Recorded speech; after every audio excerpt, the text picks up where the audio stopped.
Greetings, my people. I come in peace.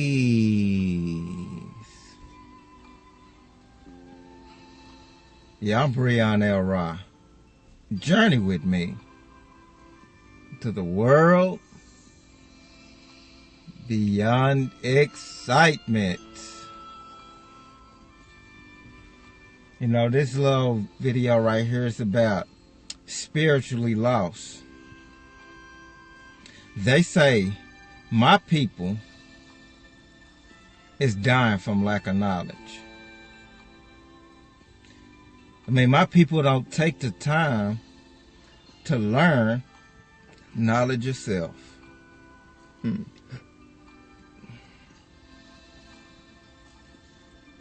I mean, we got all these books, you know, on who we supposed to be, but they never really told us who we are.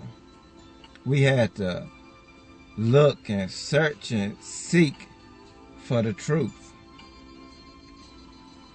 And if you seek,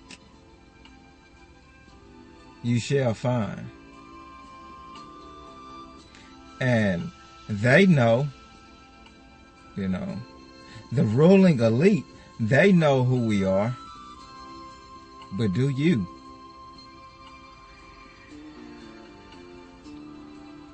The ruling elite know that we are the original people of melanation. You know, the oldest people found in history of text was the Sumerians living in Sumer, near the Nile Valley River in Ethiopia. You know, the oldest and first text written on clay tablets was the Enuma Elish. You know, this book, or these clay tablets, was later translated by Zechariah Sitchin. But in these texts, it was, you know, recorded where we came from and how we evolved into civilization.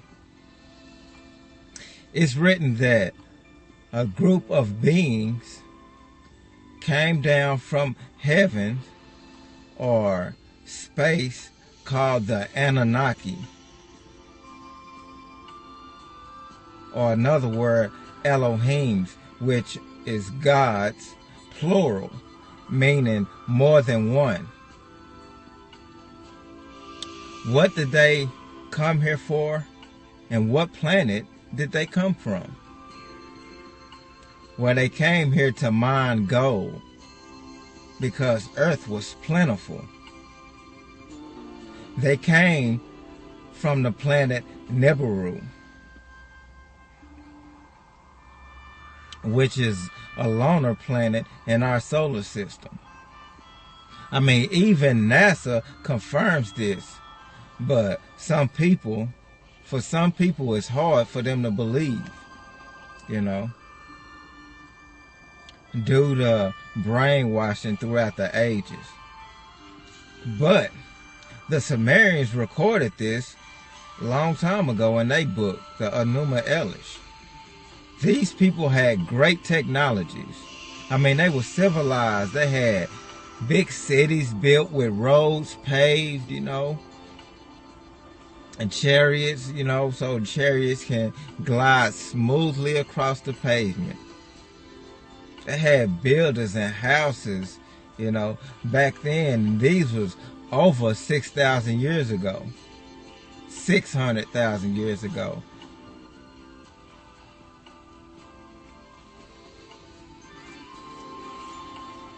You know, and that's due to studying, you know.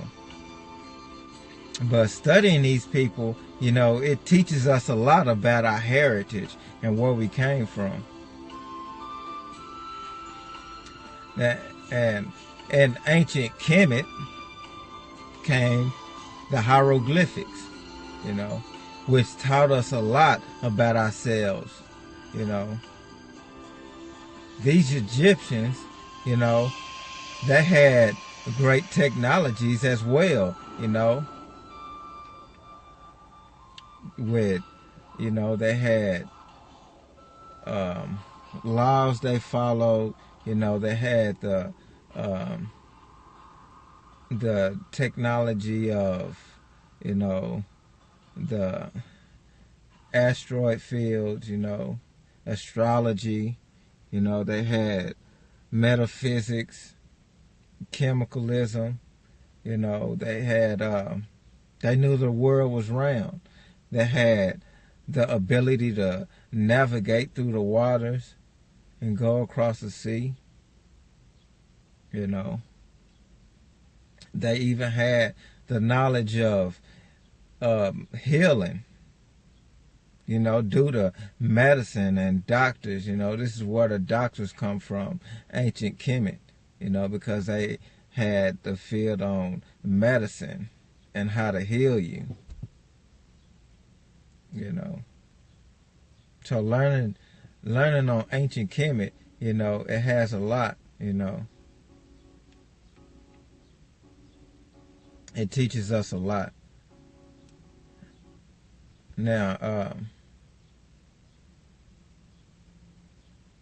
and when you're looking at, these people, we had kings and queens, back then. I mean, we still kings and queens, but we had kings and queens, ruling the community.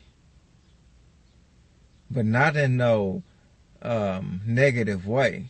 It was all positive. It was all positive, and everyone looked out for each other. We had brotherhood and unity. We even had female rulers, female pharaohs, female kings, that came because the female was, highly respected, and the female, they was equal. They was equal. They wasn't less than a man, They were able to, they had a lot of rights, more than what they have today, due to religious preferences. But we had female kings like Hatshepsut, Cleopatra, Queen Nefertiti, Queen Nefertiti, whose husband was Pharaoh Akhenaten, and they came with the one God concept. When the Pharaoh Akhenaten came, he came with the one God concept, claiming the sun is the one God overall, the sun God, Ra,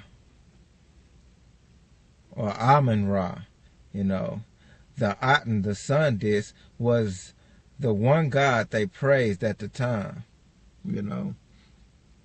And it was a lot of, other pharaohs, that was disturbed by this act of Akhenaten, getting his power, and praising the sun god. But if we didn't have the sun, where would we be? Dead, as they say. So the sun god, it gives life, it gives life to the earth. And Akhenaten, they praised the sun god, and said the sun god was above all gods, And Akhenaten, he brought the one God concept to mankind. And they had laws, the Egyptians, they had laws, ancient Kemet. They followed the laws, ideas, and principles of Mayat, the 42 laws of Mayat, which is the laws of truth, harmony, and balance, and justice. And these are good laws to follow once you, know these laws and try to abide by these laws will add balance to your life. They're good laws. But did they have a religion or a way of life? Religion is not that old. However, we got the Israelites that came with the Torah and the Mosaic laws and the commandments of the Old Testament, stating that you shall have no other gods before me. And let me repeat that. You shall have no other gods before me. I am a jealous God. So it promotes the one God concept as well. But if God is a jealous God, then it must be more than one, because you can't be jealous of nothing if it doesn't exist. Somehow we lost our way. We lost our spirituality due to religious texts. Then it was the Christians and the New Testament, and when they gave us Christianity, with that, it made us forget our African heritage and culture, because we were now in a new land with a new ruler and new oppressor, and not saying new, but we in a new land, and we have an oppressor now instead of, the laws that we followed before, because this gave us religion. We also have the Quran and the religion of Al-Islam, which means the submission and will to Allah. Now the difference between this is you have the old and the new. You got the tablets and you got paper books or scrolls. The tablet, it promotes unity. The books promotes segregation. The tablet is spirituality. The books is religious. And this is the difference. It's been my experience that when one talks of spirituality to a religious person, things get confusing. We often think that spirituality and religion as being interchangeable terms, as though to be one automatically makes you the other. But they are not, While it is possible for one to be an element of the other, this is not usually the case. Most religious people are not, as ruled, particularly, spiritual, while spiritual people are often irreligious, that is. They adhere to no particular religious creed or belief system. Now, why is this distinction important? To better understand, that is, it is necessary that we first define our terms. What is religion? The biggest difference between religion and spirituality lies in its perspective regarding the nature and the character of God. Religion generally sees God as something that exists out there, apart from its creation. In essence, God is a personal spirit of some kind, usually exhibiting, masculine characteristics, with a specific set of beliefs and opinions, and and as such, an entity to be both worshipped and feared. The end result is attempting to do just that is what we call religion. That is, a man-made set of traditional beliefs, often many centuries or even thousands years old, that teaches us who God is, what he or she wants or expect of us, and what we have to do, to find eternal life or salvation. Further, each faith considers itself to be the only true path to God, although they may be willing to admit that there may be gems of wisdom evident in other faiths. Each usually, possesses a specific set of rituals, traditions, and morals imperatives the believer is required to observe in order to be considered a follower. There may be some aspects of faith that may be open to interpretation. This is usually what creates various denominations, or schools of thought. But primary core values remains consistent and usually inalterable. Additionally, each religion usually has a founder whose writings or teachings are revered and generally considered to be infallible. And though they may be interpreted in a different way, which itself often creates splits within a faith, they cannot be disregarded. Now, on spirituality.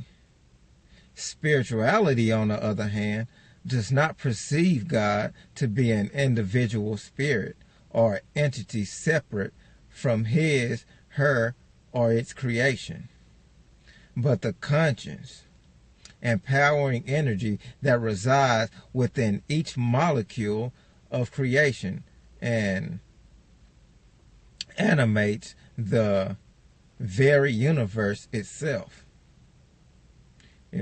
This God has no specific personality or moral demands and can be approached through nature, through ritual or any other number of ways. As a result, spirituality boasts a virtual smorgasbord of competing ideas and thoughts that one is free to choose from, without fear of being considered a heretic. If one chooses incorrectly, in effect, spirituality allows for God to make itself known to each person individual. In accordance with the levels of understanding or awareness, rather than having a divine, appear in an ordained way. Further, while spirituality also has many leaders, no one is considered the ultimate authority, nor are their teachings or writings considered infallible or beyond criticism. In other words, spirituality maintains a freedom and openness that religion does not, and indeed cannot allow for. Is one more valuable than the other? Obviously, this is a problem for religion or a way of life following religious literature, which is more dependent upon the followers maintaining a consensual and consistent set of beliefs, to permit people to pick and choose which doctrine to follow or to ignore. It destroys the mechanism required to maintain order and remove, the morals yardstick, which we use to measure how faithful one is to their beliefs, especially when compared to the other believers. Spirituality, on the other hand, permits each person to walk their own path towards understanding, what the divine means to them and practice their faith in their own way. Does that mean religion has no value then? No, not at all. I owe much of my current understanding about God to religion, or a way of life. Especially my Israelite faith. It was, it was my preschool into, the world of divine and my first introduction to a larger reality. In effect, it taught me the ABCs when it came to the nature of God and got me thinking about a much grander scale than I was, capable of thinking of on my own. And for that, I am eternally grateful. However, it is important to understand that while religion can be useful to help one along their path, it is not the final destination. It is only, a stop along, the way to a greater adventure that ends with the recognition of the inherent divinity inside all men and women. It's the divine being inside all men and women, and that we are but manifestations of that greater consciousness, and that which we call God, that permeates the universe, So I think that a person should, look more deeper into, the God concept and spirituality, and look for God or the divine, inside yourself, because that's where you find your true powers. That's it for now. Once again, I'm Breon L. Ra. Thanks for tuning in. The world beyond excitement. Stay safe. Hotel.